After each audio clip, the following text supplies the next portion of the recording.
Welcome back. This time we're talking about The Wall, a psychological war film directed by Doug Liman and starring Aaron Taylor Johnson and John Cena. This was a surprisingly effective film, utilizing a very small cast and a limited set to tell a very contained and quite different war story than we're used to getting. In a lot of ways, The Wall felt almost more like a horror film than a war movie, quickly developing a level of tension that it's able to maintain through pretty much its entire run. The story is quite simple and is set around 2007 in war-torn Iraq, and focuses on two soldiers played by Aaron Taylor Johnson and John Cena who are sent to investigate an attack on a group of civilian contractors building a pipeline. They find everyone dead, and soon they're under attack as well by an unseen sniper, leaving them both injured and Aaron Taylor Johnson's character hiding behind a crumbling wall. While the sniper essentially has them at his mercy, he seems less interested in killing them than toying them,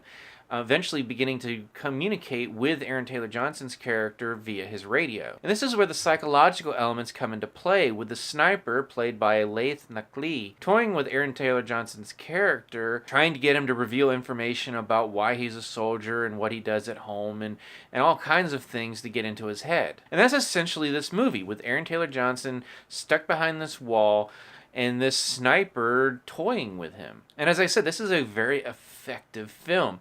There's tension from the opening moments as they begin to investigate the scene all the way through until the very last moments. I've been interested in this movie ever since I saw the first trailer. I'm a fan of Doug Liman. He gave us The Bourne Identity, which birthed one of my favorite trilogies of all time, the Bourne trilogy. And then he also gave us Edge of Tomorrow, a great sci-fi film starring Tom Cruise. The script is from Dwain Worrell, and if I'm not mistaken, found itself on the annual Blacklist a couple years ago, a list of the most anticipated unproduced screenplays. But the real star of this movie is Aaron Taylor Johnson. He's on screen just about every moment of this movie, and everything rests on him and his portrayal of this character. A soldier who, as we go through the course of the movie, learn has some secrets and issues that he's dealing with, which is not really surprising considering he's been in Iraq for numerous tours and has seen a lot of stuff. I first saw him in Kick-Ass and then later in Avengers Age of Ultron, and enjoyed him in both roles.